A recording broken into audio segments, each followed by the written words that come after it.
Okay, I guess we are live now. So, good evening, friends. Just let me check whether we are live. Just a minute, please.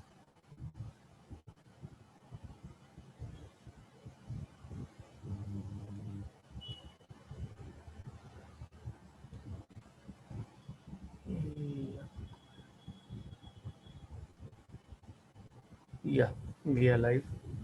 So, welcome, friends, to today evening session. So, I hope today's session will give you a lot of insights about anger management. It is one of the vital parts of practice management, which does come handy to all of us in daily aspects of clinic. So before I begin, let me share my screen first. So welcome all the participants from my paid group. So I think it is a working day, so we have comparatively less attendance, but we will be having on the page itself. So here we begin.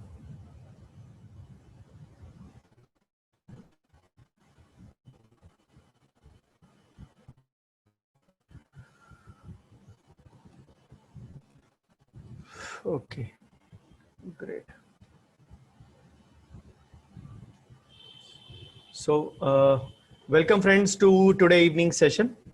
Today's session I was supposed to take on the 21st of August, but somehow things got delayed a bit, and the delay was almost 18, 19 days.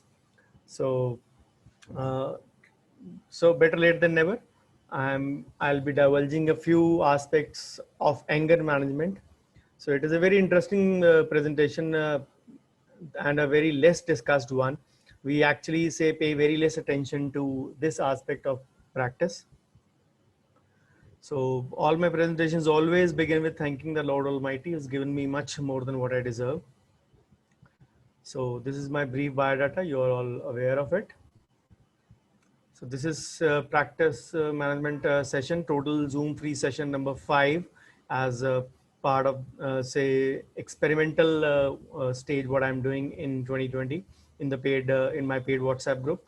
So today's topic will be managing the angry patient in a dental clinic. So this is a very less discussed part. As I said, angry patient can be sometimes really say threatening to our security, can be detrimental to our success, and may cause a lot of other problems. So a normal common question would be that if we are confronted by a patient who has been angry, who say threatens to actually say dismiss all our patients, other ones sitting in the waiting, or sometimes we really feel say that we are not safe. We feel that the patient may be physically violent. So if we have been in such situation, and sometimes we say have sometimes been approached by an angry individual who has not been very kind to us verbally. So if any of these scenarios has been faced by you, yes, you will find today's slides actually beneficial for you in any hospital, multi-speciality clinic, or any kind of setting which you might be having actually. So uh, let's begin the following slides. So all human beings experience anger. It is a very natural, or I say normal kind of an emotion. Whenever we think that we or our loved ones or any of the things we care for, we love, are treated badly, the natural human emotion is anger. And if somebody says that I have controlled anger totally, he may be lying, because it is one emotion which comes actually as a part of your physiological process, and not as a process of your say control process. So sometimes the hostility or say the anger diverts towards even the inert objects, of course towards people, towards animals. We all know कितनों ने हम में से बहुत बार गुस्से में प्लेटें बहुत कुछ तोड़ा है अपने घर में. So all these things, we have broken our favorite things also in anger sometimes. And a classical recent example may be the US Open 2020. Just yesterday it happened. The world number one, Novak Djokovic, he was disqualified from US Open yesterday. And what was the reason? I'll show you. So it may be a, say, a normal emotion, a natural emotion, but if you deal with it positively, surely you will be, say, benefited from it. So he was actually trailing by 4-5 in the first set, all set for his 18th major Grand Slam, the world number one, the Serbian player. He has had an excellent year this so far. So he actually, in anger, threw away the ball with full force with racket towards the backstage, uh, oblivious of the fact that a ball lineman or line woman was standing over there, and it hit flush on her neck, just below her chin, full blow. And imagine, of course, they haven't disclosed the identity of the person. It actually hit hit her over here, this portion just below her chin. So this was, of course, it was not done intentionally. So it could have been, say, a normal reaction to a person losing a set point or a game point. He had lost actually 3 set points. What was the reason for it? The reason was the call was made, and the call was just about 1 mm inside the line. If you can see my arrow, just 1 mm inside the line. Imagine this 1 mm caused the anger. Of course, as I said, it was not intentional. There might have been the umpires actually disqualified him from the tournament. It was a quarterfinal. He was all set to, say, win another Grand Slam, as I said, uh, because the opponents all in the quarter and semis were not very forceful. Of course, he's the world number one. So just that 1 mm caused him to lose his anger. And he debated, actually politely, of course. When the ball hit the line woman, he went there and patted on the back just to ask out of concern. And even the officials agreed that the anger which was submitted, or which was, say, was not intentional. It was not done by the point, but the damage was done. He debated politely. Yes, it could be a, say, set penalty, it could be a game penalty, it could be a, say, of course not the match, it could be a set point, or it could be the whole set which could have been delivered away. But the officials too chose to go the hard way. They disqualified him from the tournament. Of course, this might be a game changer for the tennis, but what I want to emphasize over here is the anger was because of this 1 mm, which was, say, very hardly a thing to, say, lose your temper upon. So anger can be a urgent feeling because it demands us to slow burn, and physical and, say, psychological components are all involved with there. But if we actually only express our anger negatively, it can lead to a lot of problems. So we Punjabis, I will not have any shame in saying it. We Punjabis are the most, say, angry young men or angry known persons in all over the world, because we lose our temper very frequently. And coupled with that, our language is very, very polite, or, say, I will say, not in a wrong tone. It is a very rude language. It takes just a second for us, a Punjabi, to pick up a fight. So the normal conversation sometimes is, "Oye, tu kya, tu kinu kya tu?" That is the way. That is the way sometimes people in Punjab respond. Just for the words ki, if you call someone by a tu, which is a common word in language. Punjabi is known to be very rude language, of course. So sometimes somebody takes off, say, overtakes us on the road, or sometimes is not giving, someone is not giving us the side. Our, say blood pressure fumes up. Our children fail to cooperate sometimes. So that uncontrolled anger can actually, say, take a toll on our life, on our heart, in our relationships, and of course our clinic as well. So it can be harmful, but if we use it positively, we can succeed. So as I gave you the example of, say, Punjab. So Punjab driving is a very famous incident. Somebody drives faster than you. He'll say, "Vekh kiਵੇਂ ਅੱਗ ਲੱਗੀ ਕੰਜਰ ਨੂੰ." Of course, kanjar is sometimes used as a wrong word. It is a, say, it is a abuse sometimes, but in Punjabi it is a normal word. These words, these kind of words like BC, MC, and all these things are used as helping verbs in Punjab, and they are word used lovingly. So they, if somebody overtakes you, say, "Dekh ke main aag lagi," ke main how hungry he is for reaching his destination. So, and if somebody is not giving you sides, we'll make a comment. Car चलानी आती नहीं, side देनी नहीं किसी को. So ली क्यों थी car अगर चलानी नहीं आती? So if somebody is driving a safe speed, then if somebody is say trying to equalize you or say tries to overtake you, comes parallel to you, our response is acha pional resa. That means you try to take a panga with your father. So this is the way. All these three scenarios on road, and we Punjabis are very fond of it. So just to give you an example, that sometimes even normal scenarios can be threatening for us, can be say situations where we can pick up our fight. So it is a negative emotional state, but okay, of course, it is accompanied by physiologic arousal and opposite thoughts, negative thoughts, antagonistic thoughts towards a person, because it is all perception. Once we are in that kind of a situation, the fight and the flight hormone, adrenaline takes over, and sometimes it can be mild irritation to some who can control their anger to a lot, to a great deal, but for some it might be a out of control thing. So anger can be suppressed also sometimes.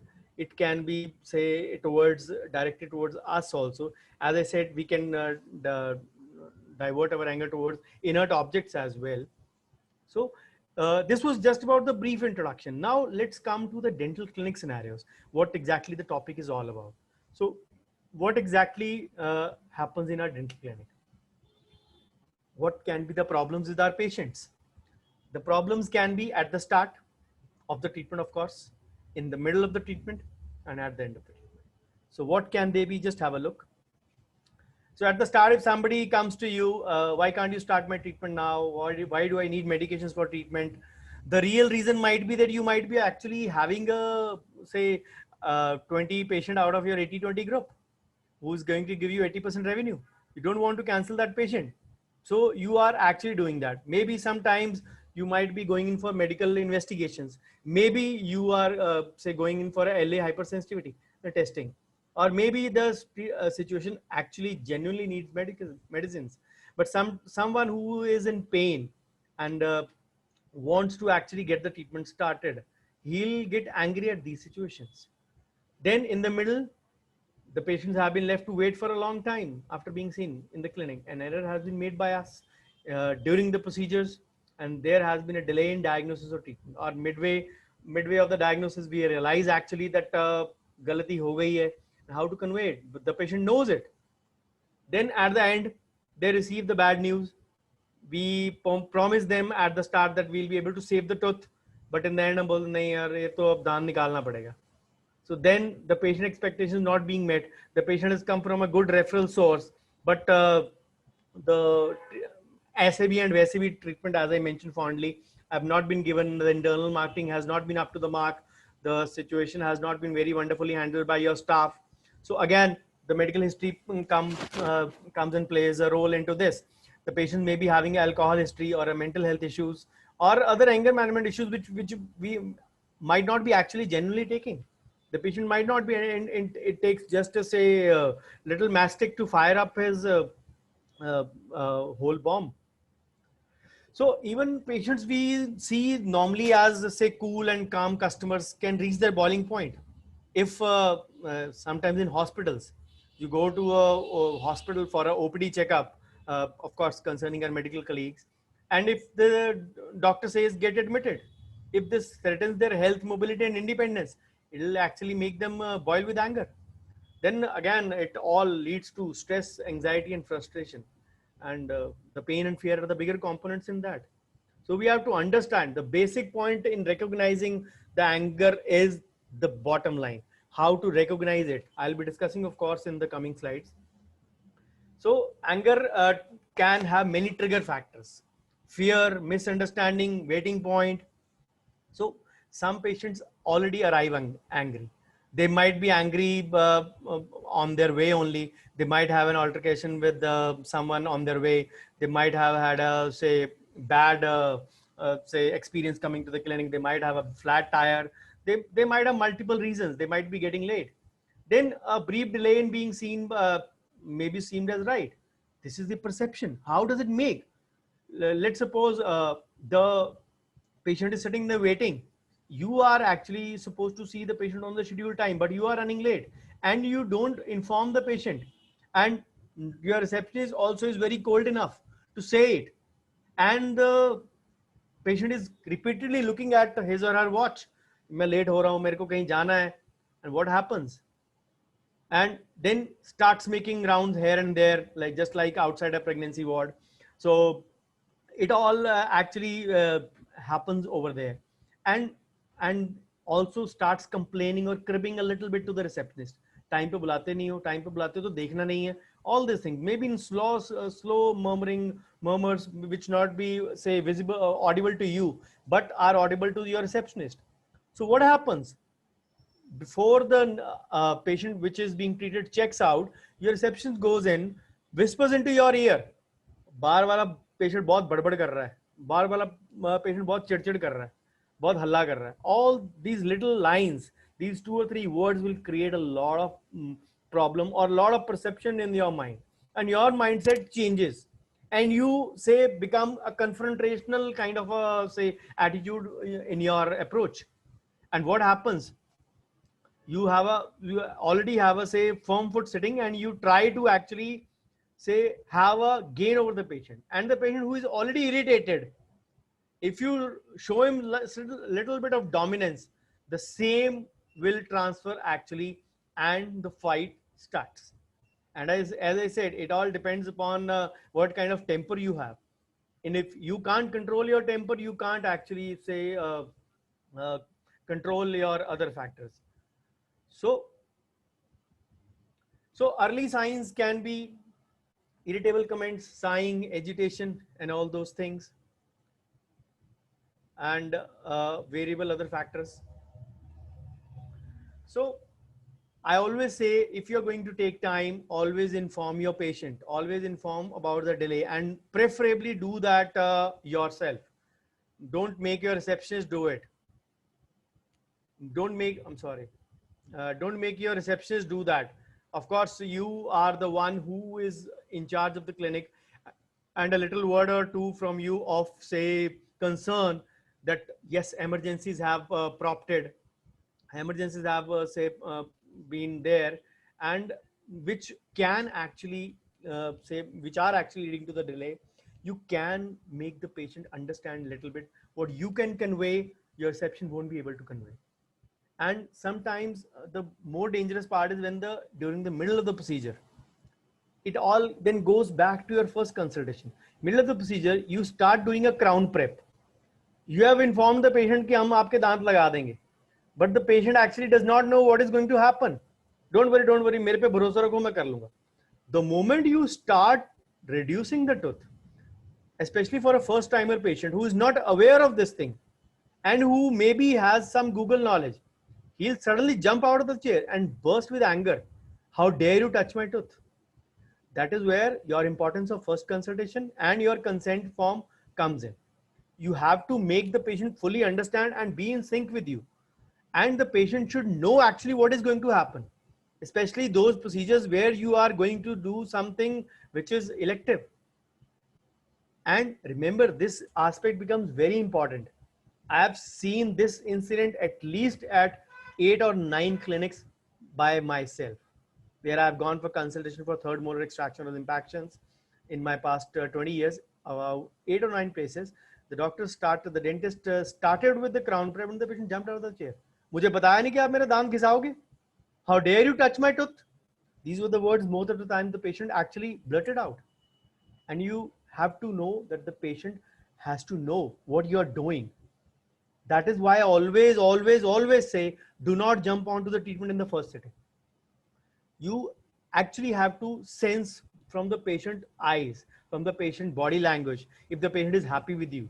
Because you both have to be on the same sync, along with your staff, of course, who is your chair side help. And if you can diffuse the situation at the first step, that is the best thing. But if you have started without consent in first consultation, then even the situation can't be diffused at this step also. Remember this thing. Okay. So dealing with difficult patients is always a challenge. Somebody is already a say crackpot. You can't actually say debate him with him a lot. But then there comes your finesse in diffusing and managing anger, because whatever you can, it'll save you from unwarranted legal action. Somebody you touched, or as I gave you the example of a crown prep only, you touch the patient without the consultation, without the patient knowing, he can easily go to a court. And believe me, if you have no records, nothing can save you. Nothing can save you in court, in spite of your best intentions to give you the to give patient the best of the treatment. We discussed in the paid group a few days back about the scenario where the treatment done was still reasonably good, but the doctor didn't have record keeping, and that is where the problem was there. So healthcare sector mein, we always say that the anger can be divided into 6 steps. What all can be those 6 steps? The number one type can be a calm and a non-threatening patient. A patient is frustrated but he doesn't show signs of agitation. Then a verbally agitated, जैसे मैंने आपको example दिया, वो बड़बड़ कर रहा है, मैं कितनी देर से बैठा हूँ, कोई मेरे को पूछ नहीं रहा, मेरे को आधा घंटा हो गया, टाइम पे बुलाते क्यों? And this is a scenario sometimes the dentist might be running actually late for the clinic and not treating inside. And this conversation might be slightly more than murmurs. The dentist, the patient might be quite vocal.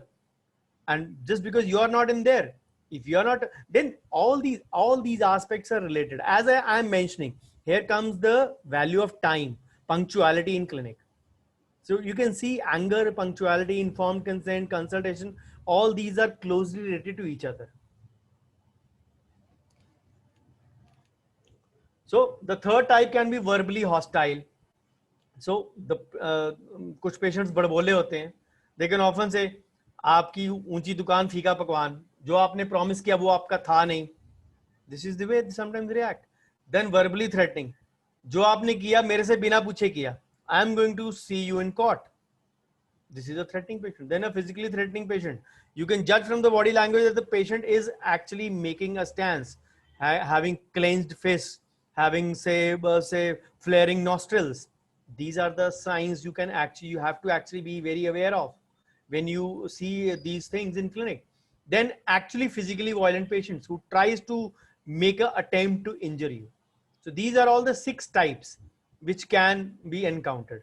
And always try to encounter at the first step. Of course, medical history, again, as I said, I mentioned the 4 parts, the medical history plays a role.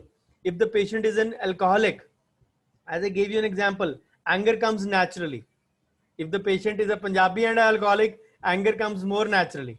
So add all these things into it. Luckily, I'm not an alcoholic, but I'm still angry young man. So anger itself is not a problem. But when it becomes out of control and one loses say control of the behavior, that is where the problem comes. And as I said, it can all be because of erratic, because of abuse, addictions, all those things can actually flare up this thing. And people actually try to suppress their anger sometimes, which is wrong. Anger should be let to vent out, because otherwise anxiety होगा, stress होगा, और blood pressure वाली कंपनियां पैसा कमाएंगी. Anger को हमेशा बाहर निकालिए, कभी एंगर को पिए मत, किसी जगह पे निकालिए. Find out positive ways to actually do it. My best way of taking out my anger is to sit on my desk. Whenever say I fight with someone, I have a verbal duel, I sit on my desk and start writing.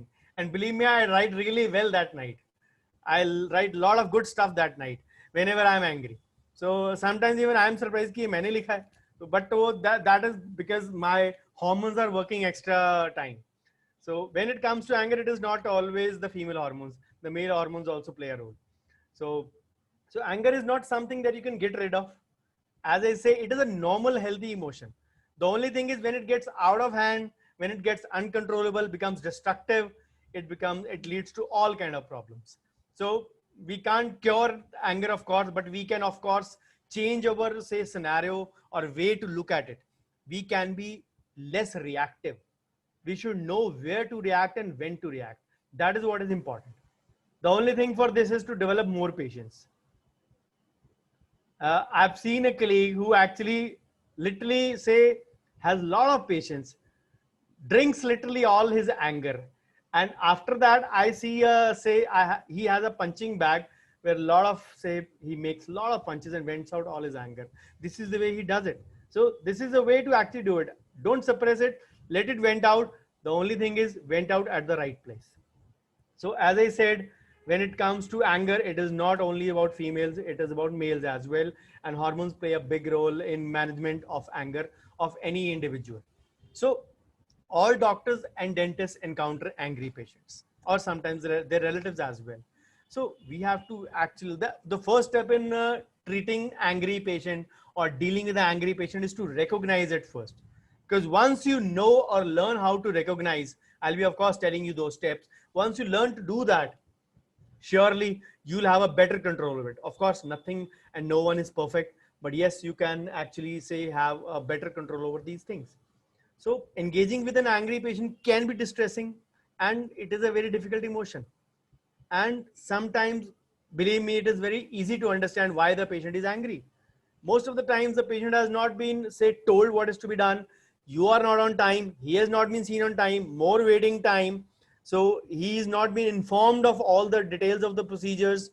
All these are little things. Or sometimes you promise, then again another aspect of practice management comes in: under promise and over deliver. The reverse of that, over promise and under deliver, the biggest reason for angry at the outcome. You promise something say equivalent to a moon with the front zirconia crowns, but the result was not even the treetop. So the anger is a natural phenomenon.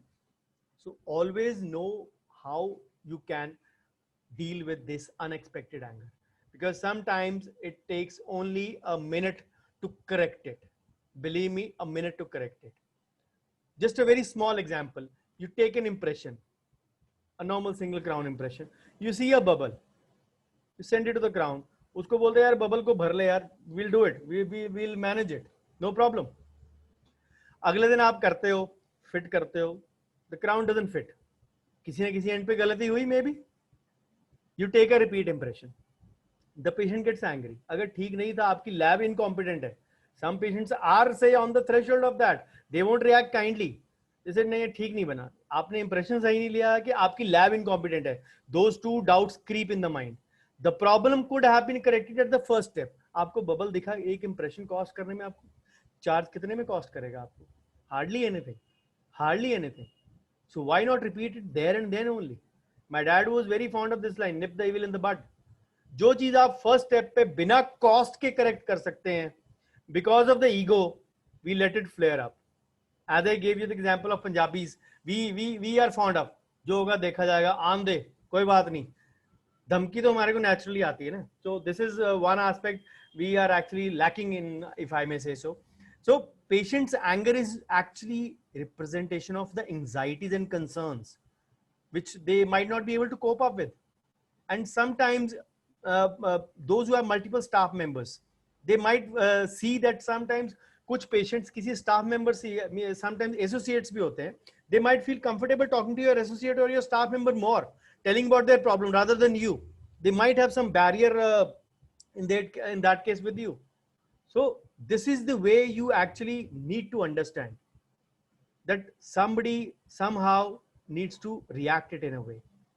So you should also make sure that these concerns, if the patient is comfortable talking his concern to someone, make sure those are channeled right away to the correct person. So how do you begin to handle the situation? So validating the feelings first. The first thing again comes, the next aspect of practice management: communication, listening effectively. All the aspects of practice management are almost covered in this anger management part. So define your role, what you can do. Sometimes anger also bursts out of those things because we try to do things out of our skill set ambit, and we sometimes go out of our skill set to attempt a procedure, and sometimes we fail, and sometimes this failure is not taken very kindly by the patient. So these patients who are angry, upset, anxious, stressful, they can test our compassion, our communication skills and patience. So we have to recognize the early signs. As I said, this can be a tightened jaw, clenched fist, or a change in a behavior.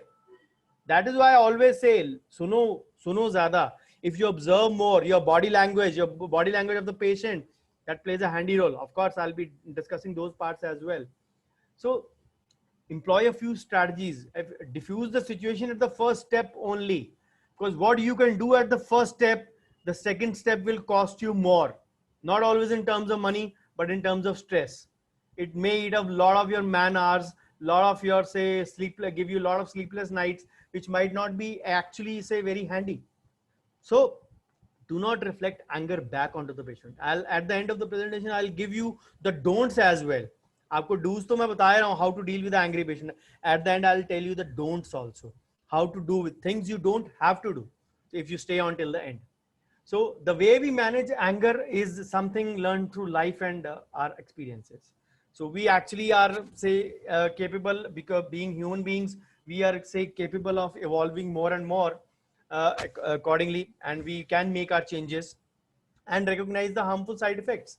So what are the triggers to anger? Somebody has walked in who is angry, or somebody who's gotten angry inside your clinic during the treatment. What are the triggers for that? You are not taking the patient concerns very seriously.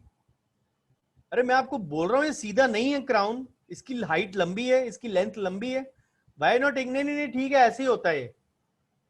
So this is the way you have to realize, you have to actually do. Then disappointment at the lack of treatment success. You promise something, the result was not actually according to patient expectations. That is where the role of mock-up comes in, especially for a long case, for an interior case. I always give the example of Dr. Thind. He has been doing mock-up since 2002, 2003.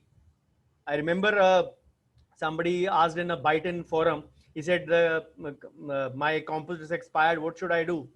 So somebody advised, Dr. Thind was one of them, go in for a mock-up, use them as mock-ups. Again, those things can play a handy role in that. Then misunderstandings, you explain some, दांत लगा देंगे आपका, implant लगाएंगे, क्या लगाएंगे? somebody says, okay, ये doctor शायद implant मेरे को दे रहा सस्ते में. You quoted the price of a bridge, and the patient, when you started reducing the tooth or preparing the tooth, then the problem gets out of hand. This is again a trigger factor. आपने तो बोला था कि दांत लगाएंगे, ये साथ वाले दांतों को क्यों आप छेड़ रहे हो? So all those things. Then frustration or guilt, anxiety, stress. The patient is stressful of the injections, stressful of the dental clinic is not a very pleasant place to be in. We are used to it. The patient might not be used to it. We have to understand the patient's psyche. I hope you all are not sleepy. This is a familiar baby. This baby has met you before also. So what causes anger? Human emotions by adrenaline, the fight and the flight hormone. And it is known to cause physical and mental arousal. Of course, in some cases, sexual arousal also. Of course, not in the dental clinic scenario, but in clinic scenario, physical and mental arousal, which are very important. And it causes actually fear, happiness, desire, anger, stress. All those factors play a role in that.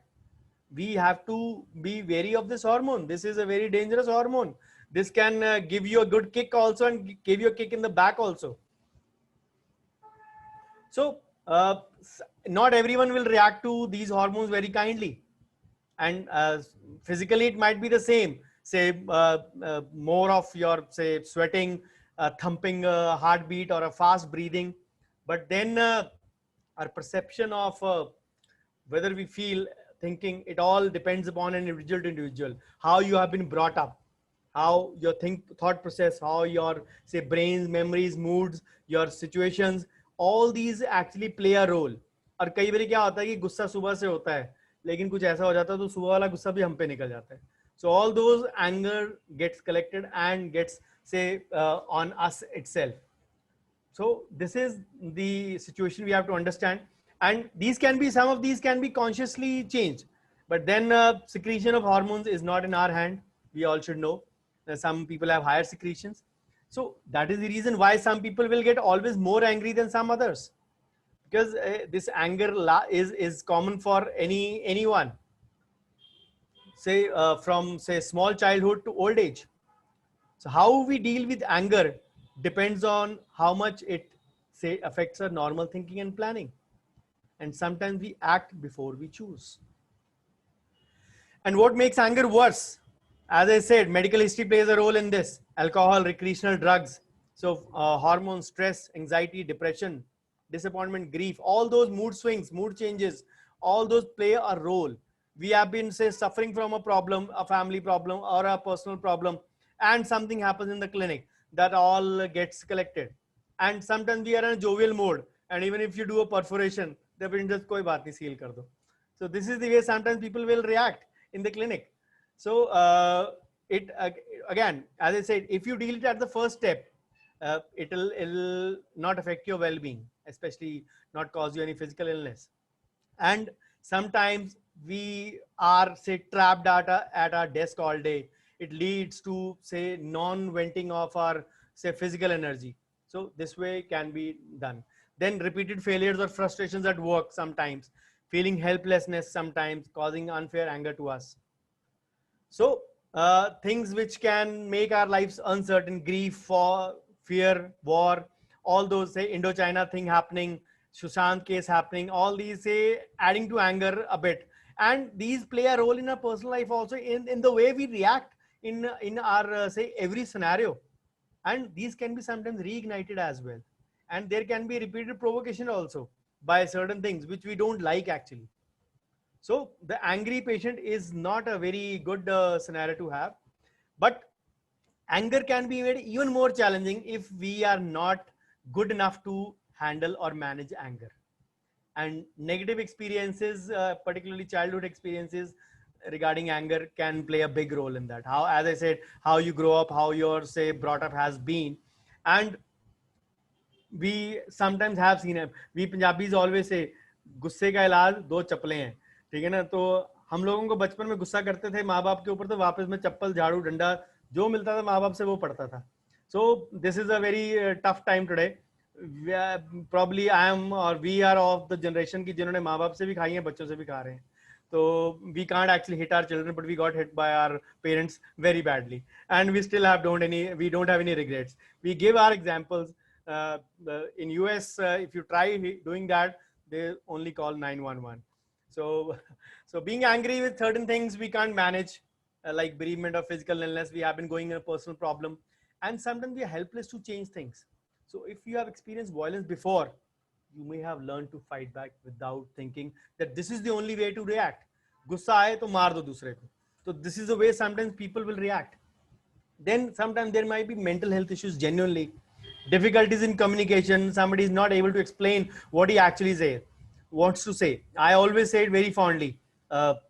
This is say there is nothing wrong or right in this world. It is always the perception. सामने वाले बंदे ने किस situation में, किस हालात में वो काम किया है, only he can tell better. And the same applies to us. So we have no right to judge that whether this was done rightly or wrongfully. And then we have lack of trusted individuals to talk to, who sometimes we call as our confident shoulder, where we can actually weep on in times of need.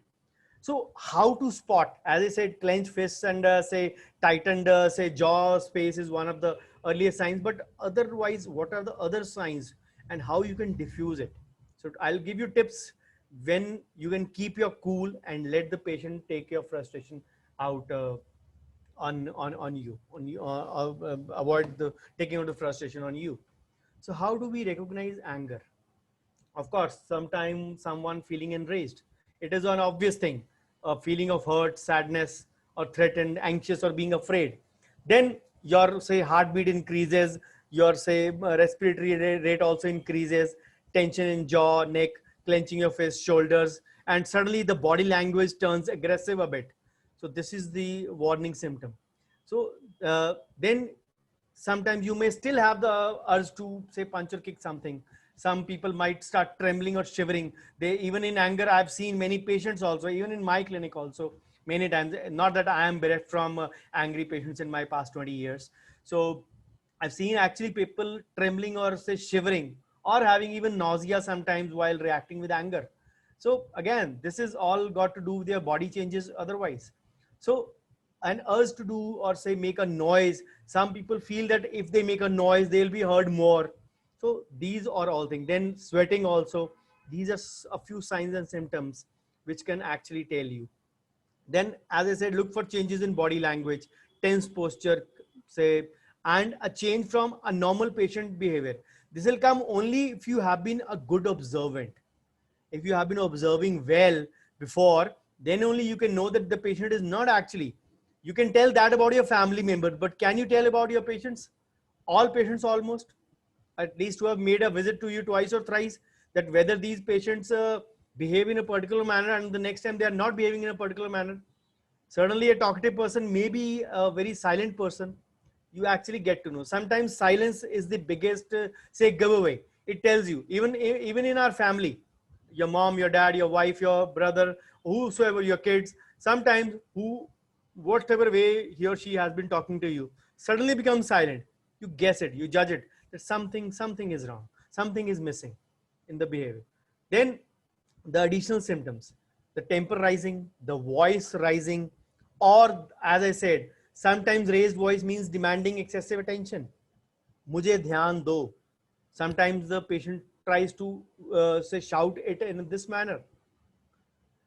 So if you detect any of these times, it is time to actually leave all and direct all your energy towards this patient.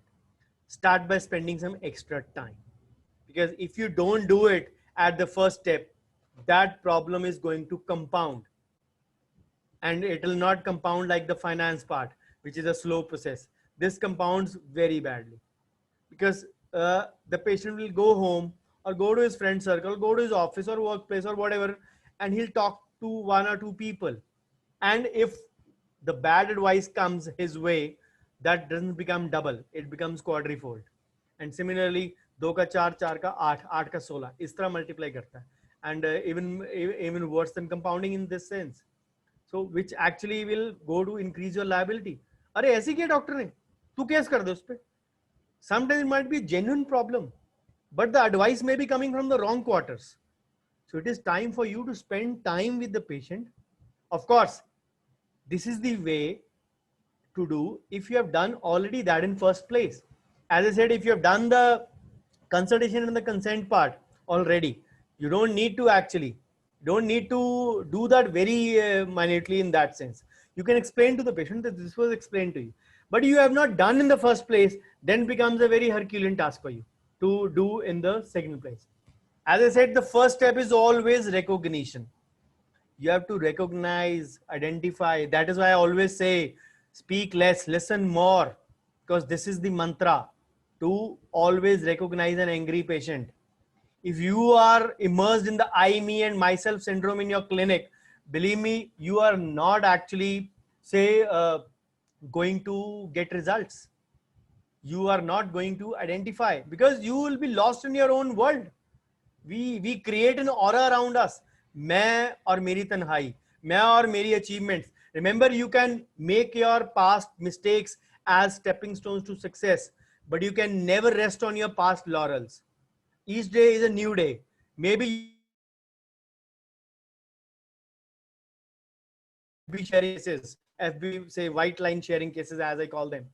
But the next day, you do 2 perforations. You say fracture a tooth. You say do another kind of a mishap in clinic. Each day is a new day. You can't rest on the laurels that आज मैंने किया तो कल तो मैं और बढ़िया कर लूंगा. You can never do that, because that is the line when you become complacent, and that is the big thing that creates you or turns you into an overconfident zone. I always say in medical legal case scenarios, I always say don't be overconfident and don't also look overconfident, because this is the first thing which will gauge you to say be normal and be grounded. Because once you remain grounded, you will be actually, say, gaining understanding of the patient behavior more. If that thing is true about patient needs and wants, this thing is true about patient behavior also. अगर आप observe करेंगे, बात करेंगे, देखेंगे, then only you'll know that this patient is not normal.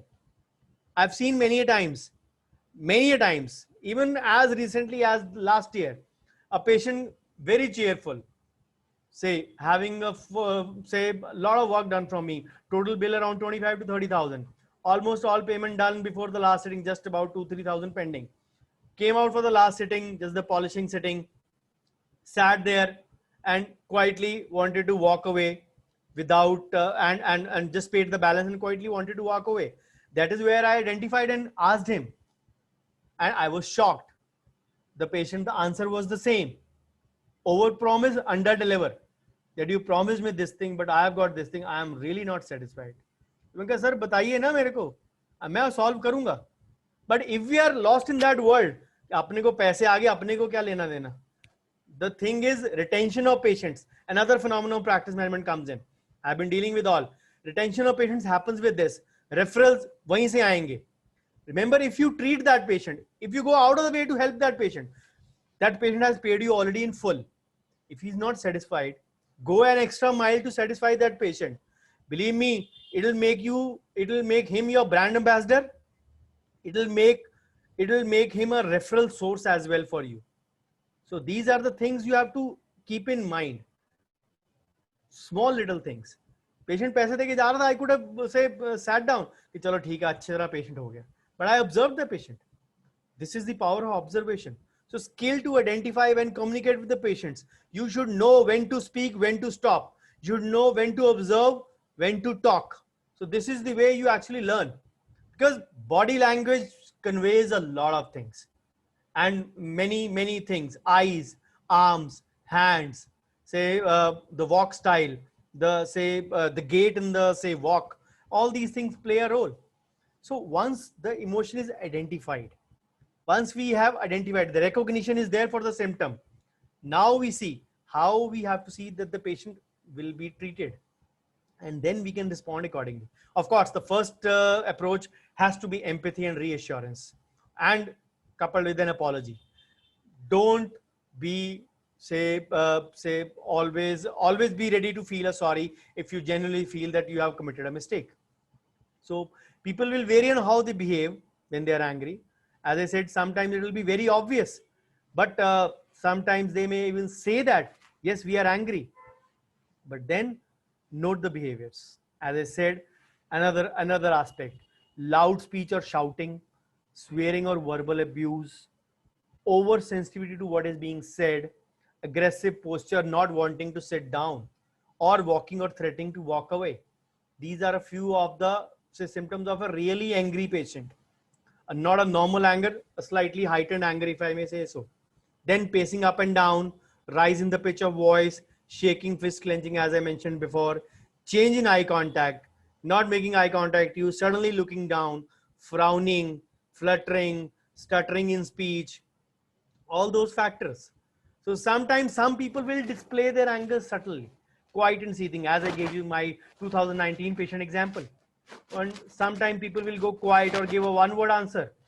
So it can be useful to notice those subtle signs, because remember, for me, any patient is equally important, be it a patient who has paid me 1,000 rupees or who has paid me 1 lakh rupees. So I always believe in retention of patients, because those are the ways I can gain more patients. It takes a lot of effort to gain new patients otherwise, even via extra or say external marketing. But if we talk of retention of the patients, that can be a good source of referral for all of us. So ignoring the patient complaint or rushing him, कोई बात नहीं, कोई better मैं देख लूंगा. These are the things, as I always say, the patient's common complaint to each doctor, not even dentist, but all doctors. Doctor ने हमारी बात ठीक से सुनी ही नहीं. That is the most common complaint. And believe me, a dissatisfied, if you are fond of flaunting your OPD, as many people do it, कि waiting में कम से कम 2-3 patient बैठने चाहिए.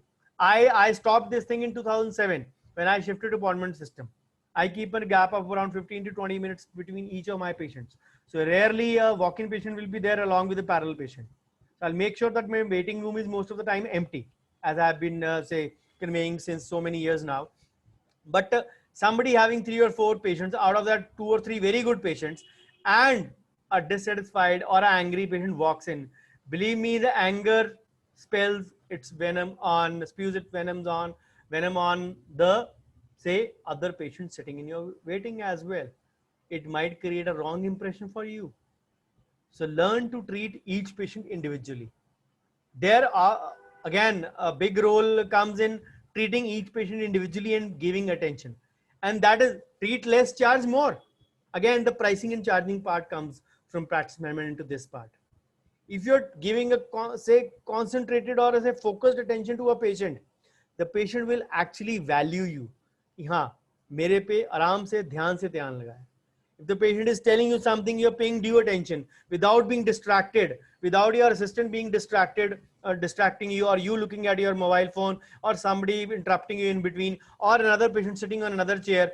Believe me, all these will set a wrong precedent or a wrong example. So before starting treatment, you should know, again, the first consultation, the first consent part, that the patient knows actually that what is going to be say the treatment plan, or what is he doing to go through the procedure otherwise.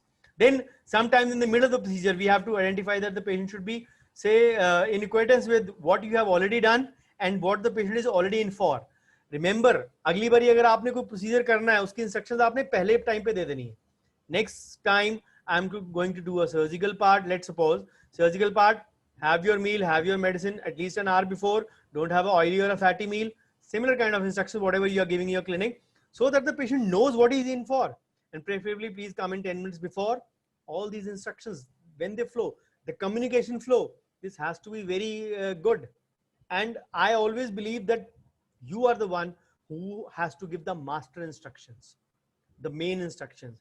Yes, your staff can play an adjunct in that, but it is your words which will be valued more by the patient. ये आपने आपको बताया नहीं था, आपके लड़के ने बताया नहीं, आपके असिस्टेंट ने बताया नहीं. This is where sometimes the problem is there. So some patients might not be थोड़े से ज़्यादा aggressive type patients. They may not be soothed by your kind words. आप कितना softly बोलना चाहें, कितना extra attention देना चाहें, they may not be. So it is always better that you treat those patients accordingly. There are several grades of treating, say, those patients. How you actually say react to that. So, sorry. So rather than becoming defensive, you'll be able to respond calmly to that patient and treat him with respect. Don't lose your temper. So if a patient too is uncooperative, try to identify the reason. I always say, try to go back where the problem is. हमेशा बात की जड़ तक जाइए. Whenever you know that the patient is hesitant to say accept an idea, and there might be underlying anxiety, there might not be other reason. As I said, dental clinic is not a very kind place to be in. It might be for us, but it is not for the patients. So the best approach, the feel, felt, found approach, empathy. Use empathy. Hear the patient out peacefully. Reassure that you have taken the concerns seriously. Empathize. Try to understand. Try to say give a soothing language back that yes, this might be upsetting for you, but sometimes I can understand that you are in this situation. And always say sometimes if the patient refuses something that needs to be done, calmly explain the consequences. Sometimes I've seen colleagues doing it in a different manner. बाद में कुछ हो गया मेरे को मत बोलना. This is not the way to talk actually. You have to even convey this thing in a very polite language, that this thing has this side effects. We conveyed this thing to you already in the say consent part, and you agreed to it. If you're not agreeing to it, I'll just want to reiterate. I just want to convey this thing to you, that these things are possible. If you still don't want to go ahead, I leave the final decision to you. The autonomous choice of the patient, the medical legal part coming in, autonomous choice of the patient. So trying to justify the situation or defending your actions, हमेशा आप सही नहीं होंगे. Remember this part. Remember this part. आप हमेशा सही नहीं होंगे. Learn to accept mistakes. You are not perfect. You might be committing mistakes, but for that always involved is कि जब भी patient कुछ आपको बोले, use active listening, paraphrase, summarize. Always listening is unspoken caring. It is always, Sir William Osler said this line. So people actually may be stressed out, may be anxious, may be fearful, may be feeling helpless because of the problem they are in. I can totally identify with that. So you actually need to identify the real reason behind what is happening. So as I said, listening is unspoken caring. Sir William Osler said this wonderfully. So how can we improve our listening skills? Paraphrasing, restating, जो patient ने बोला उसको repeat करके थोड़ा सा बोलिए last के word. Then summarizing, pulling together the main points of the speaker, questioning if you are not clear with any part, challenge to tackle and solve problem. These are a few things which can actually make you also understand the patient perspective better way, and the patient also will know that yes, doctor को अब मेरी problem समझ आ गई. So these are the small little things. And again, keep your statements short and simple. Avoid technical jargon. Avoid confusing medical terminology. These all will play a say role in that. Then continue to treat that patient with respect. And your body language should be loosely, say, hanging arms. Never cross your arms like this, or never place your hands on your hips at the back, or say like a side pose when you place on your say on your kamar, as we say. These are actually body language. This conveys anger. If you are say calmly standing in a stand at ease pose, so it is like that you are actually normal. So if still the patient blows up, he will never hear what you want to say. So हमेशा यही है कि अगर कोई बम फट गया है तो उसको फटने दो, because fireworks don't usually last long. हमेशा अगर एंगर किसी के पास है तो let him vent out. Don't interfere, don't interrupt. Ask your assistant to fetch a glass of water. Nod, listen very carefully, maintain eye contact, body language should be stand at ease. These are small little things.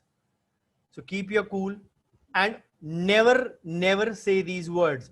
Calm down, stop shouting, stop yelling, lower your pitch first. As I gave you an example, Punjabi में जब भी fight होती ना, आवाज थल्ले करके गल कर पहले.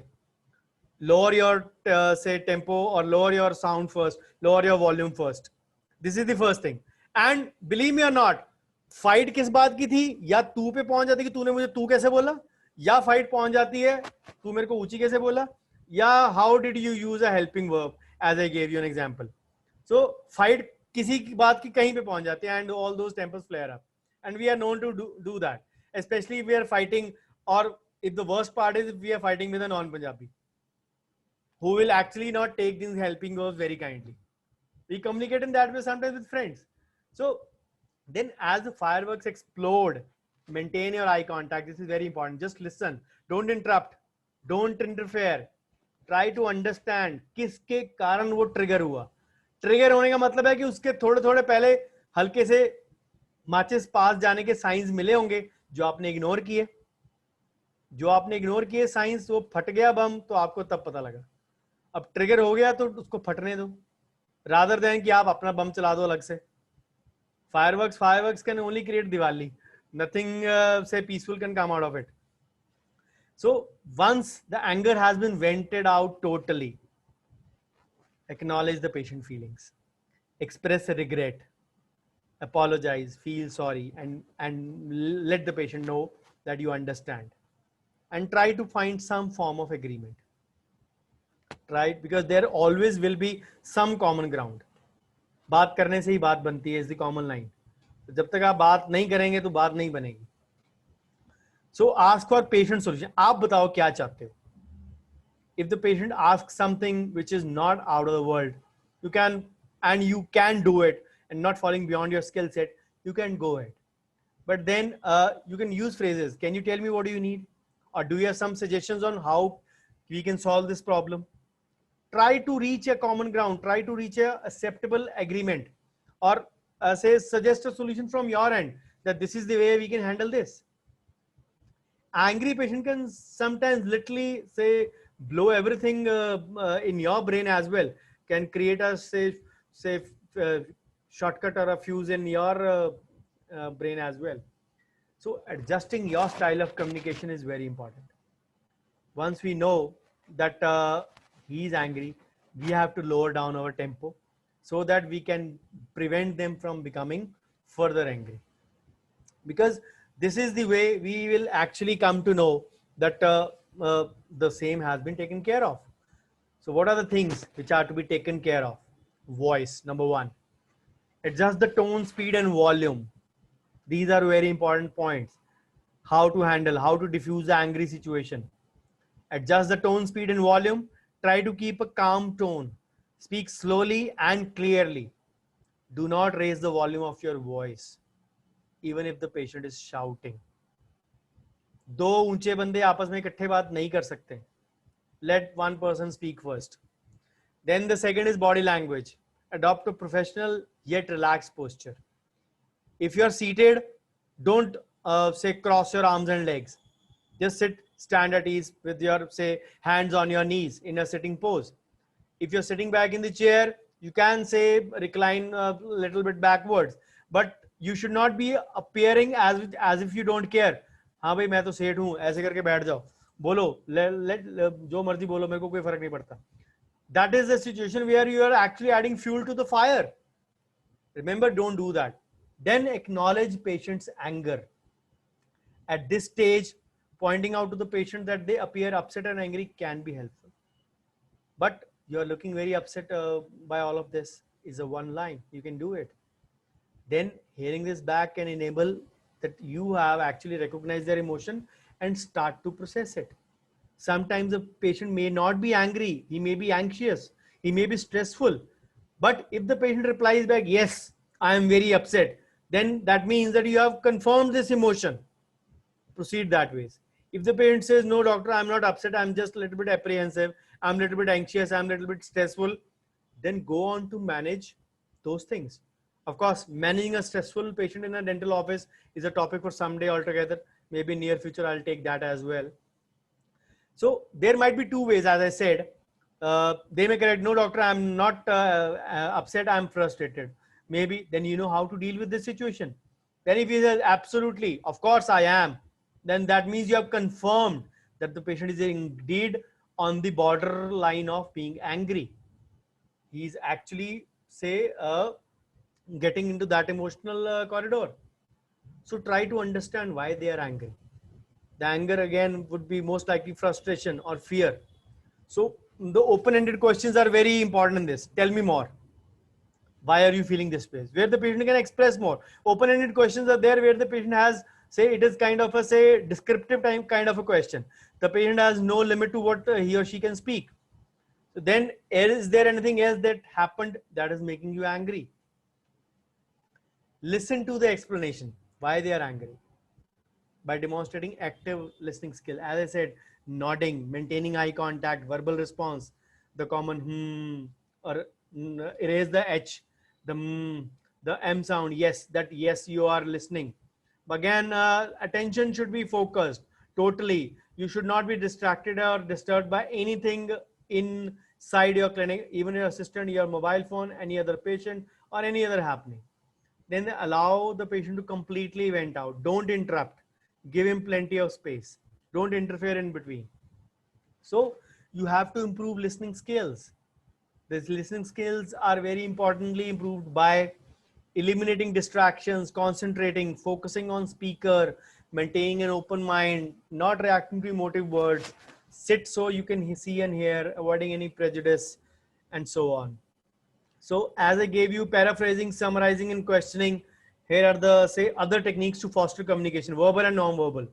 Nodding your head, open body position, maintaining eye contact, making encouraging statements, repeating the word or last two of the prior speaker, repeating a sentence or part of one, summarizing, paraphrasing, nodding, say relax, stand at ease pose, eye contact, and a good body posture, and of course, encouraging, using empathy in your language. All these are techniques to foster good communication. So once you, how do you respond to the anger? Once you have gathered information and you need to now respond to the anger, that yes, there might be many questions. So I hope you are not feeling sleepy now. We are almost coming to the end of the presentation, just a little bit more. So yes.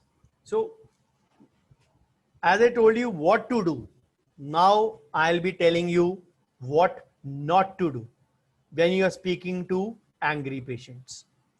Suggesting a quick fix. Oftenly the patients will say, explore the emotion that you are actually trying to find a, say, quick solution. जुगाड़ जिसको बोलते हैं हिंदी में. Don't try to do or find a जुगाड़. Again, This will come up with a solution that may not even serve you well. Then getting angry yourself. Avoid. Try to do that very carefully. You might be really feeling angry in between, but learn to absorb your anger. Learn to absorb your anger, say, very well. So try to keep control of your emotions and remain professional. You are in a professional space. You have associates, assistants, or maybe a patients, one or two patients along with you in your clinic. So remember, you have to take care of your emotions. Of course, you can also use a punching bag later on in your gym or in your whatever place, wherever you like to vent out your anger, or have a sleeping shoulder on your partner.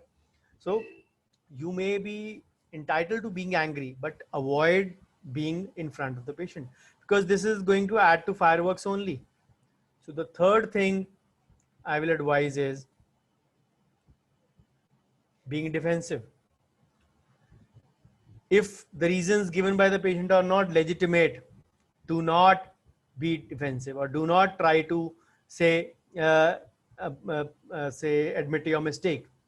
If the things have been done as promised, you told the patient, let's give you an example over here. You gave the patient a consultation for anterior crowns. You told the patient that the anterior crowns, if you go in for a PFM crown, they'll be slightly on the thicker side.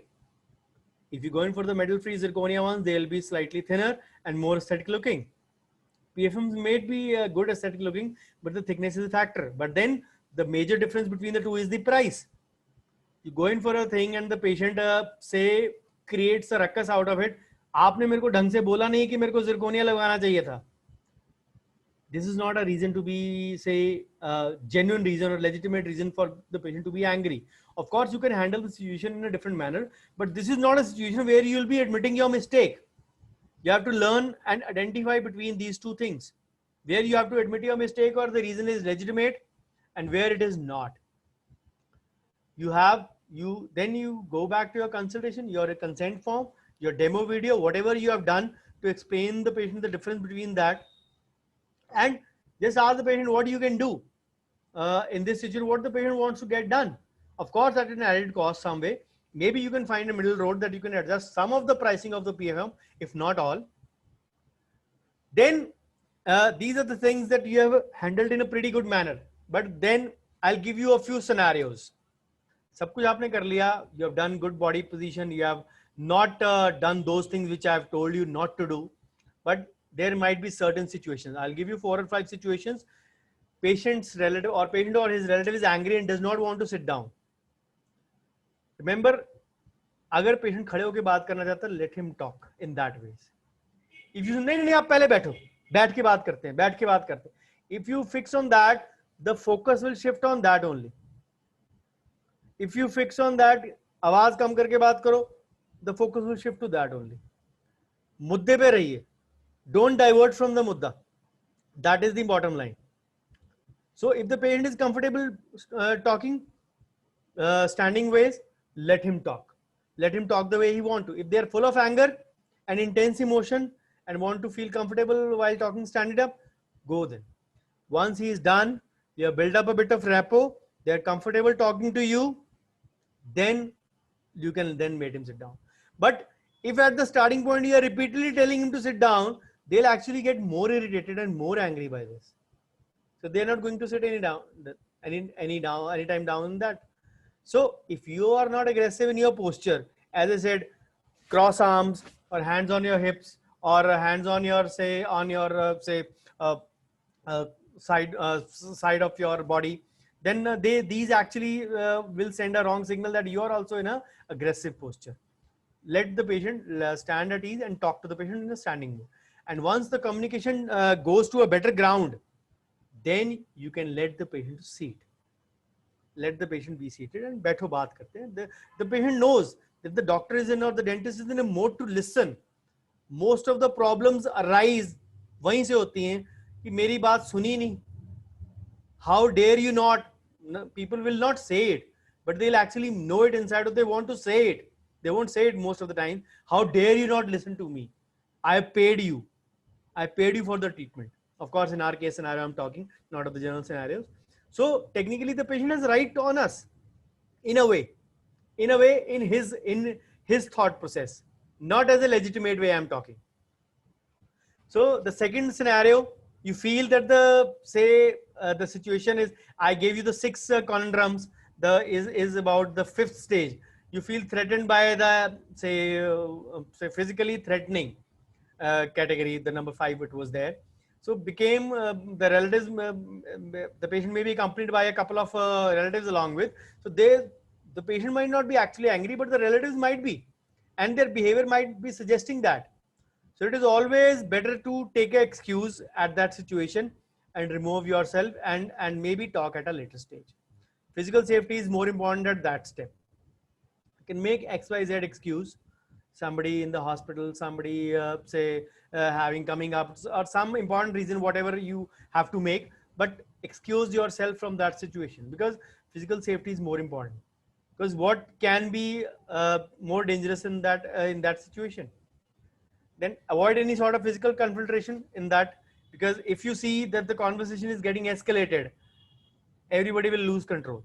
Even you will lose control, however strong you might have been till now, however controlled anger phase you might have been till now, you'll also get say angry in this state. So make an excuse and leave if you have to. Then the third situation, your associate is to blame. Your colleague who's working in your clinic, who has made an error, and the patient wishes to blame them. So they may even start to speak badly in front of them. Always try not to get too defensive about your colleagues or your associates. Everyone is a human being. As I said, learn to differentiate between a legitimate reason and a non-legitimate reason. If the say patient's complaint is genuine, be the first one to apologize.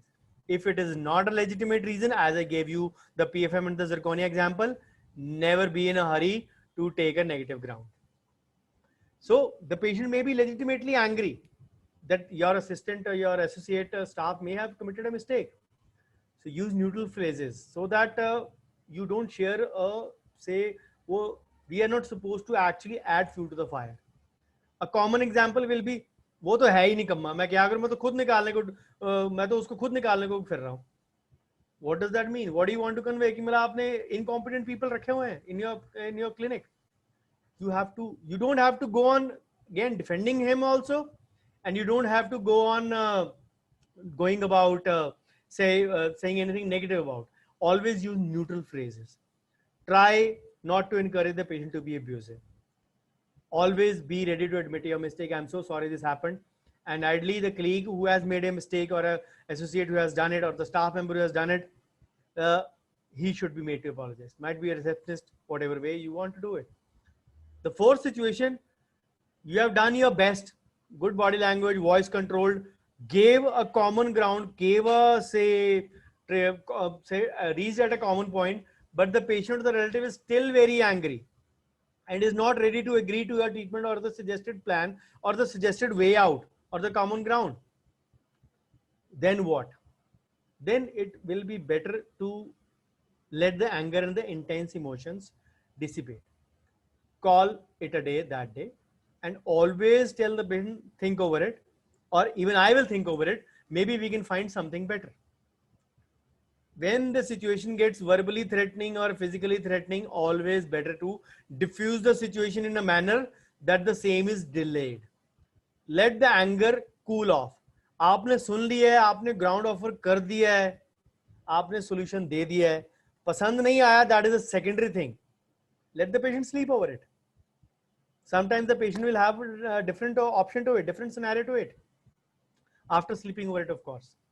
Then the damage is worse. The fifth situation, you still have offered everything. The patient or the relative wishes to file a complaint, a medical legal case scenario. Then explore the reason why. Because sometimes, as I said, nip the evil in the bud. गलती हुई है तो पहले step पे अगर आपको पता लग गया तो उसी स्टेप पे कॉल ऑफ कर लो. Because many times ugly step it will be more and more expensive for you in terms, and it is not always in cash, it is in kind also, as I mentioned before. So it is your duty to ensure that if somebody wishes to file a complaint, he should give an information to you as well. So it is your duty to actually try and dissipate the situation at this step. And the sixth situation may be that you are sorry.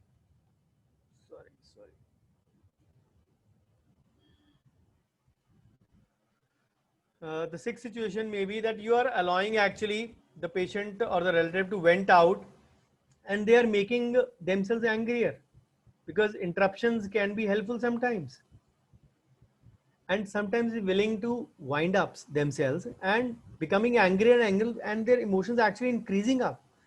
In these cases, when you see that the tempers are actually rising instead of falling down, you need to gently interrupt. That yes, I am there to listen to you. Yes, I am ready to do whatever best we can do, but you can actually tell the patient, tell these things politely to me. And these can include an apology and empathy. Yes, I'm so sorry. I'm so sorry to know that this has happened. And yes, I'll do my best to help you. These are the words. And this is the way interruption is only to be used in such a scenario where you see that the patient's tone is actually rising with each minute or each 10. Of course, a minute is a long time in these scenarios when somebody is venting out. Every 10 seconds, every 20 seconds, if I may call that. So if the patient is angry enough to verbally abuse you, remain calm and professional. Physical distancing is very important, not for corona, not for COVID, but for the say physical safety. So threat is always a negative thing. So till then, speak softly and call the patient by the name, always by the first name or the whatever full name, whatever you are using. So if the patient still threatens you physically and you fear for your safety, do not hesitate to call security. Do not hesitate to call security or police. So regardless of whatever the patient's anger is, documenting each complaint and your attempt to resolve and making an entry in your record keeping can actually ward off frivolous claims whenever this thing goes in your medical legal case scenario.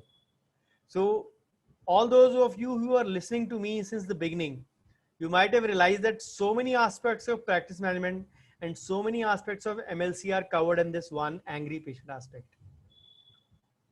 So this is all about taking control of tense situations. So what are the alternative approaches?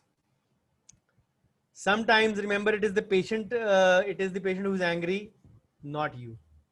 You don't have to lose your temper. But as I said, being a Punjabi, anger comes naturally to all of us.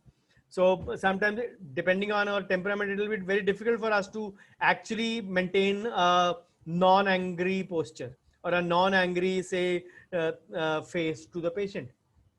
So it is all too common for simple misunderstanding to develop into an argument, as happens mostly with all of us. But do not leave your anger unexplored, and glowering at each other through the consultation is not effective. So empathize with the patient. If you're feeling angry, it is very likely that the patient is also feeling angry.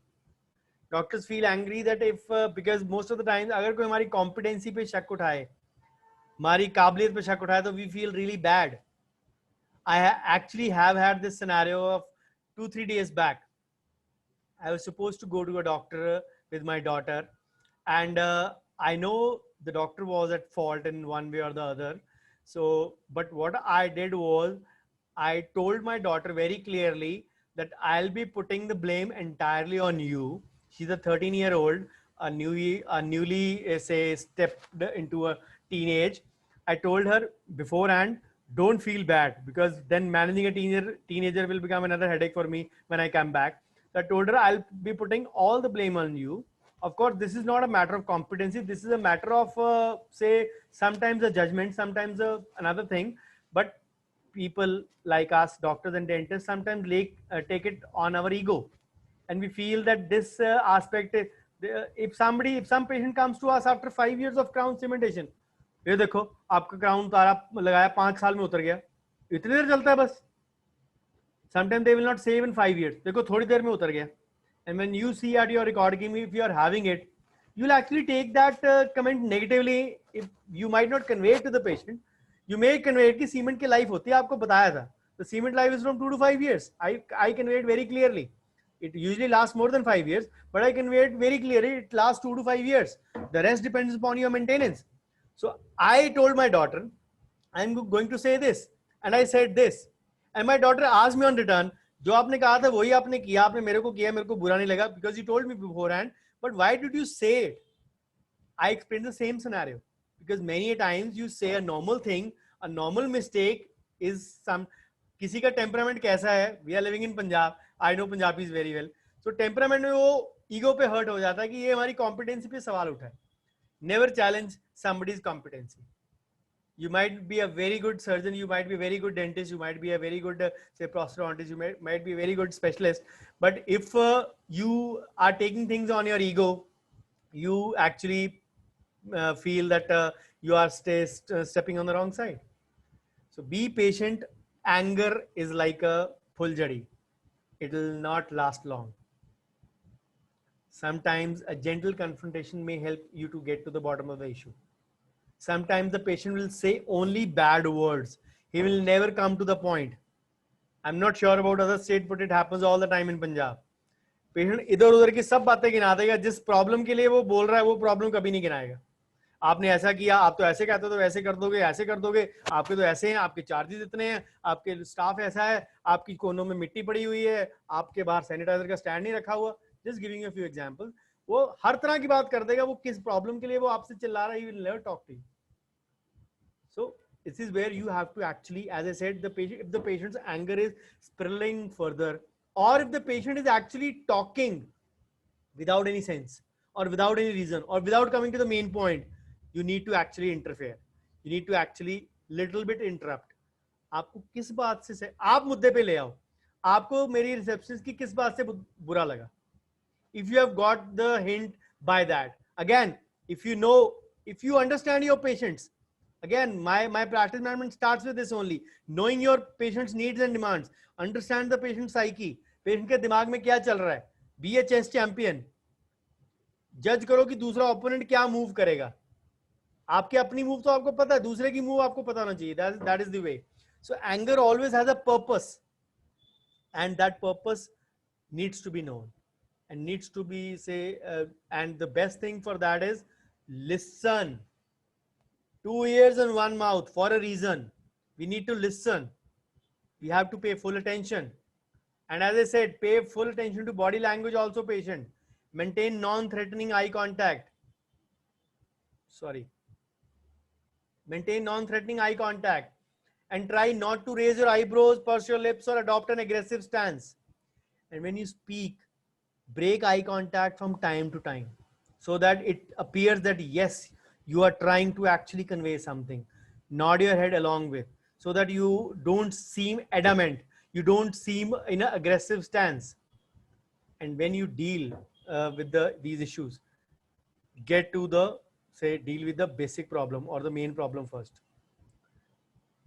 And summarize each point, paraphrase, as I said, acknowledge all these things, imperfections of diagnosis and treatment. And be honest, because once you are honest with the patient, believe me, this is one of the first steps towards diffusing the anger.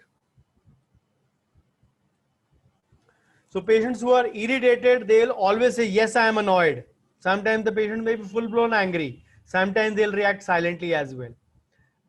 की यही है कि उस situation को आप बढ़ने से पहले, एस्केलेट होने से पहले रोक लें. You can control and do so many things at the first step. And believe me, it goes a long way in building your repertoire with the patient. It goes a long way in creating or converting that patient into your brand ambassador patient. So finally, a few tips for you. 5 tips for staying safe. Assessment of risk in advance. As I said, recognize first. If you know that the patient is angry, know where you are, where you are and how long you will be. Observe body language and listen to the patient on the spot to detect it at an early stage. Acknowledge anger or frustration and consider calmly, ending on a hostile conversation and arranging another review if somebody is not. Because these things all will make a lot of difference. Then listening skills, I have already told many times, Do not let the mind wander. Always pay focused attention. Put aside your personal concerns while the patient is talking. Do not concentrate on always formulating a reply. Punjab में तो हमेशा सबसे पहले होता है. खैर this happens all over in India as well. किसी के बोलने से पहले हमारा रिप्लाई हमारे टंग पे तैयार होता है. Believe me, that is where we actually falter, because we didn't let our mind process what the patient is saying, because our reply was ready before that. So look as well as listen. Body language, eye contact, all these things are very important.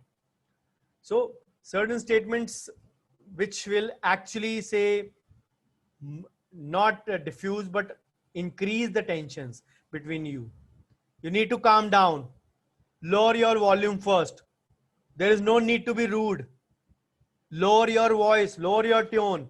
These are the things which add fuel to the fire. Do not use them. Then stop treating a adult patient like a kid. बच्चे मैं जानता हूँ क्या हो, बच्चे don't behave in such a manner. So this is the way sometimes many people use the terminology. Don't do that. Nobody is a kid and nobody wants to be a kid. Of course, in our hearts of hearts, we do want to go back to our childhood, but not in such a manner, of course. So a few personal tips along with those 5 tips. Take a moment before acting or speak. So that is why it is said, think before you speak. Do not overreact. Take a few moments to collect your thought, process. दिमाग में processor लगा, उसको process करने दो, and then involve it. Do not always respond immediately, because that will always lead to a hurtful and an angry statement. That will never lead to a, say, pleasant outcome.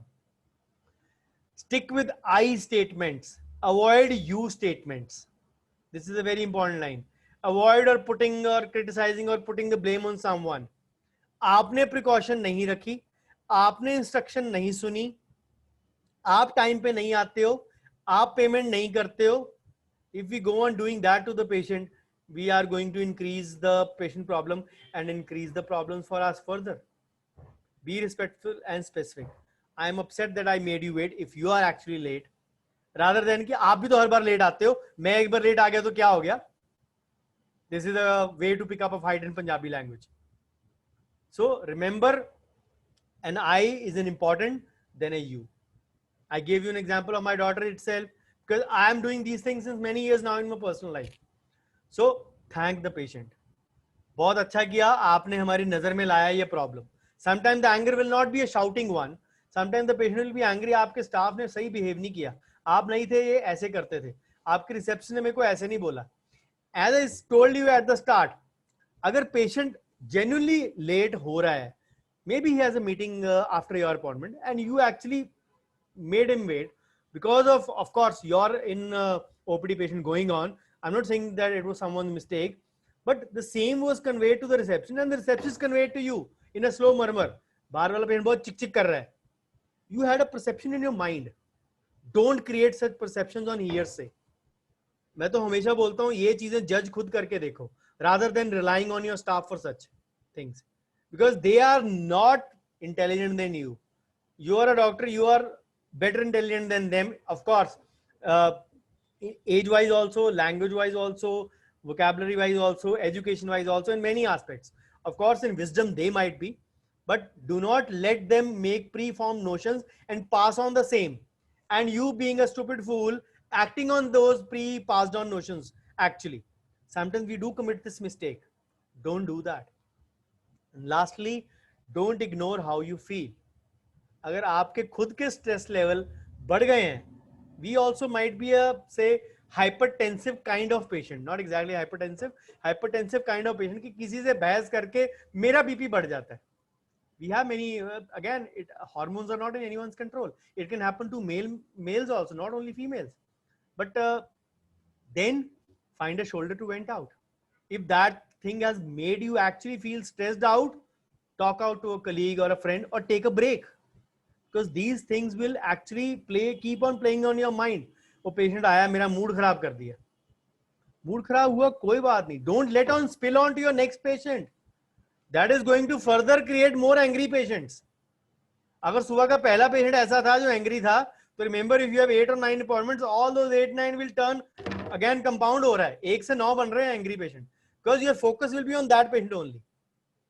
Best यही है कि उससे immediate next patient, if you can postpone it on one ground or the other, vent out your anger, talk to your colleague, get normal immediately. That 1 hour should be good enough.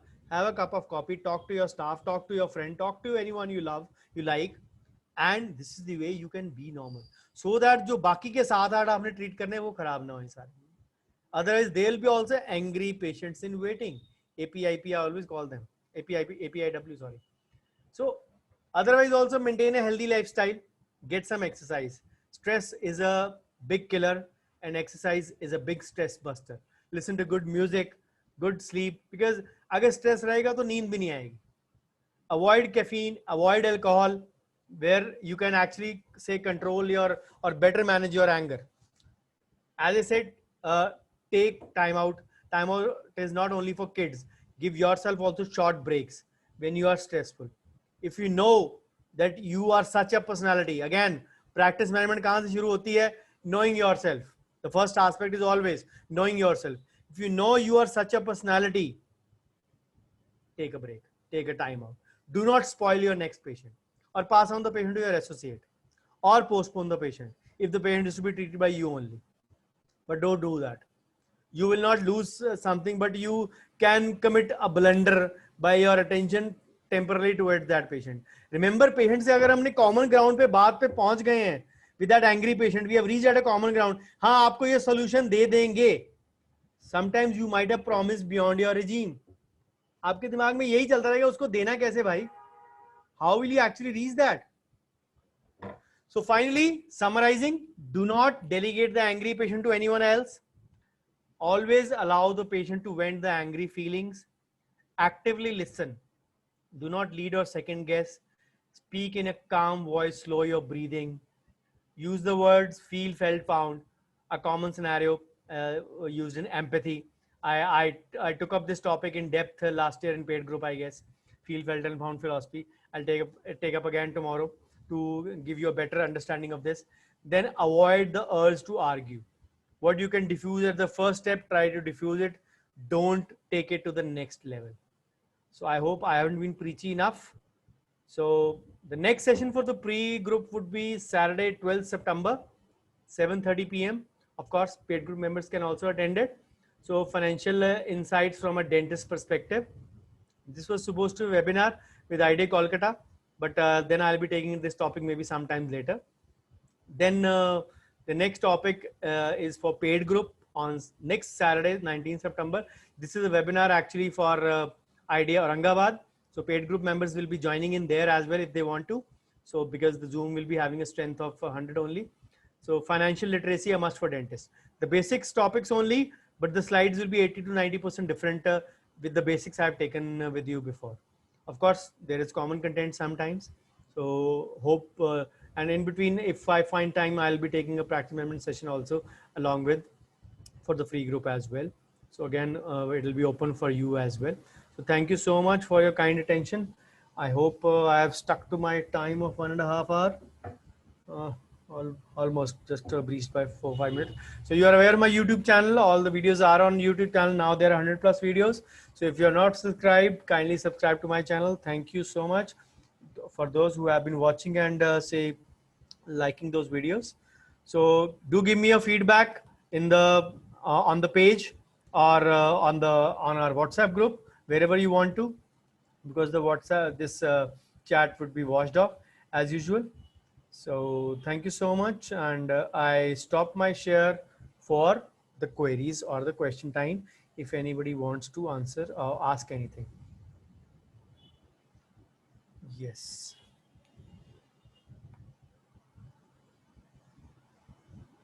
I have, before you guys ask, I have a few queries on my page.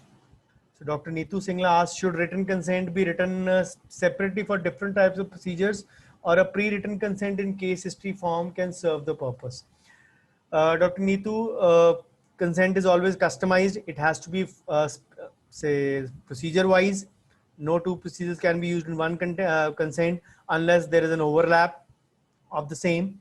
So history form cannot, because that will be a blanket consent. I hereby authorize so and so doctor for my treatment. I will not hold him liable for any damages in any court of law. That is a one-liner blanket consent, which is not valid in the court of law. The ideal consent includes all the pros and the cons, your consultation with the patient, your discussion, your treatment charges, your say terms and conditions of your practice, all those. Of course, the bottom and the top has to be customized. What you find on the net on the basic consent forms is basically the body of the consent. The top and the bottom has to be customized. So that is separately, of course. So Dr. Anshul Gupta asks, sometimes the patient is genuinely right and we know it's our fault, but sometimes they become unreasonable. What to do in these cases? Dr. Anshul, I mentioned that is where your paperwork saves you. You have to give what you promised. You always try to over deliver, but you can't promise them say give them a moon when you have promised a treetop already. So you, if you have a fault at your end, then sometimes I believe that a slight compensation is patient's right. It may be in cash or kind, of course, not always in cash, obviously in kind only, that you try to give us something better in terms of treatment part, whatever the patient has done, so that the patient gets a feeling that yes, my complaint has been taken care of in a way or in a manner that ought to be. So I hope you get your answer. And many of these aspects I covered after you asked your question in the presentation itself about the legitimacy of the, say, patient's question or the anger, whether it has to be taken or not. So open for queries from all of you. Dr. Bhavana, Dr. Harshada, Dr. Romika, Dr. Anupama, Dr. Sabyasachi, Dr. Vandana, Dr. Parul, Dr. Om Prakash. So 9 of you are there. Any queries for you from you? More than welcome. So I have a query. Please go ahead. What happens many times if, suppose if the patient is not angry, but patient talk or the patient like gestures make us angry? What to do in those scenarios then? Patient gestures What like? happens? No, not patient gestures. Patient is normal. He's like just indirectly trying to taunt us or saying something is, he's not angry, but he's making us angry in a situation, and he's not angry. He's being calm and quiet in those situations. The thing is, again, you have to get to the bottom of that. Why is the patient trying to cross the line? Why is the patient trying to taunt you? Maybe you have not turned out to be what you promised. Maybe your setup is not as he was there, but he's sticking with you maybe because of your lesser prices. Let's suppose he's sticking with you just because of that. Unchi dukan, fika pakwan types. But of course, if the patient is crossing the line, it is not always right to lose your temper or lose your anger.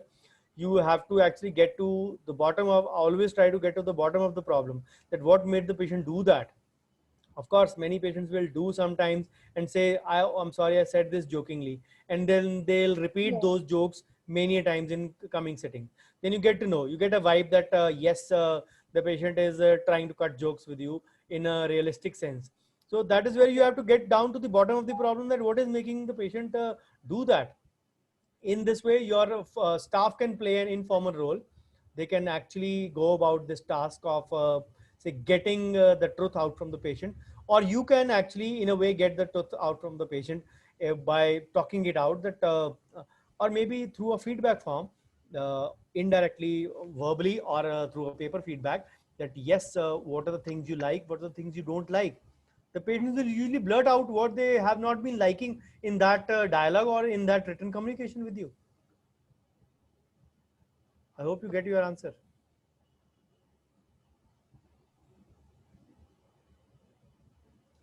Okay. Any more queries?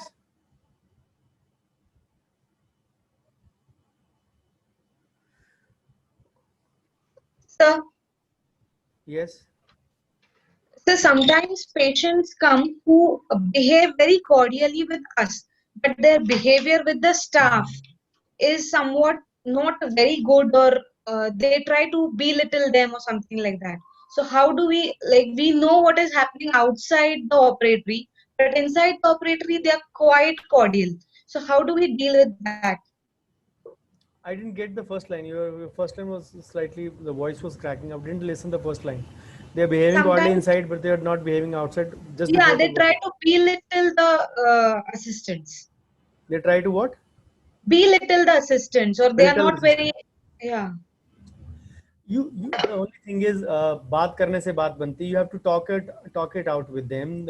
You have to actually, because at this point when the patient is not angry, you don't really need to go by those guidelines which I have told you. Of course you have to maintain the decorum. You still don't have to lose your temper, but then you have to actually value your staff. You have to stand by your staff in such a situation, because that is the point. Because if your staff has been loyal to you, you have to make sure that the same is say figured out in the patient's words as well. You cannot let anyone insult your staff. My situation for associate and assistant was there where the staff actually committed a mistake. In this scenario, you have to actually side your staff. You can ask it very politely that, is there any problem, is there mistake done by any staff member? My staff said that you said this thing. Again, those things have to be conveyed very politely, not in a way that you are actually complaining या आपको staff ने शिकायत लाई और आप उनकी class ले रहे हो. It should not sound like that. You should be still respectful and polite, and just make the patient realize his or her mistake in a very kind manner, so that the patient knows actually where the fault has been. And once the patient conveys to you, you can say, obviously the aim should not be beyond, aim should not be कि patient से sorry मंगवाओ.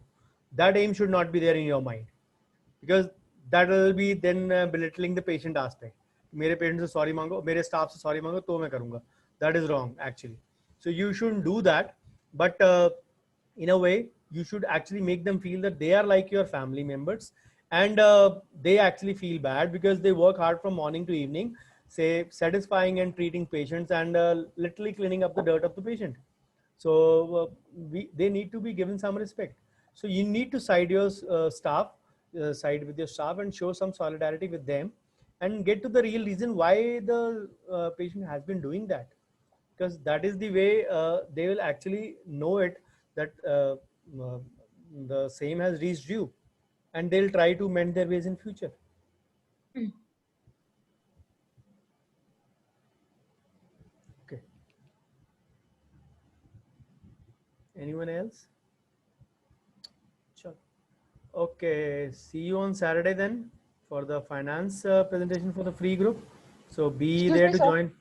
Sorry. So there is a scenario I need to discuss with you. Sure. It's not it has not happened with me, but what has there was a scenario, the scene that I had seen when I was associate past. So the female dentist where I used to work, she was treating a patient, but she was a the wife of the sorry, the lady who was a patient, her husband, he got aggressive with the female dentist where we were where I was working.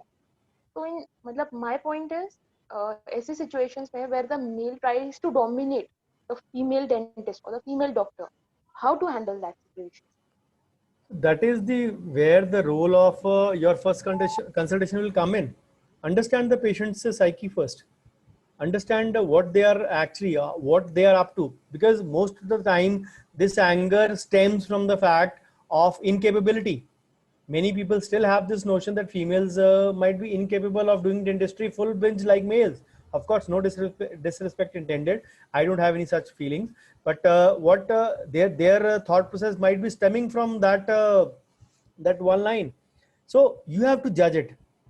That is where in the consultation you decide this thing, that whether that person is fit to be your patient or not. You can always refuse the patient in the first place only, but once you have started to commit, and if the male tries to dominate, there has to be some again a thought process or a reason behind it. You have to get to the bottom of that, that why is the patient trying to do that. Maybe he has been guided by a colleague of yours, maybe he has a male dentist friend, maybe he has some Google information, or maybe similar thing that which has led to this thought process that yes, oh, ladkiyon se nahi ho payega. And that is actually the male dominance, male mentality, which makes them make such statements. So you can always talk it out politely with them. Of course, I can always say you guys have a bigger edge because you can still talk impolitely and not get reprimanded, but the males can't do that with you. So you have a slight edge in that aspect. So, but yes, you can ask in a controlled and a stern, still a stern tone, and that what was their problem. Of course, don't ask what is your problem. Don't ask like this. But why are you reacting in such a manner? Have I done any mistake, or are you? I'm not doing treatment as per your say expectations, or what is the problem? Make them sit for a sitting. Make them consult in your chamber, and then come to that conclusion that what their expectations have been unmet. Try to meet them. Thank you, sir. Sure. Okay. So, anything more? No. Sure. Okay. See you on Saturday for the finance session. It is for the free group. So the link will be there in all the groups plus the paid group. So the first 100 join. I'm not really sure out of 1300, even the 100 would be interested in finance. But still, it is my duty to do whatever I can and whatever I will. I'll keep on doing that till I have my conscience alive. So thank you so much for being a part of this webinar today. So please do post your feedback on the page or in the WhatsApp group, wherever you want to, or at both the places, if you find anything useful out of today's session. Because I believe that anger management is one of the basic steps towards preventing MLC cases, MLC scenarios, and again plays a big role in practice management as well. Because one who learns to control anger learns to control his practice in a great way. So thank you so much. I bid you goodbye. Good night. Take care. Bye-bye. Good night, sir.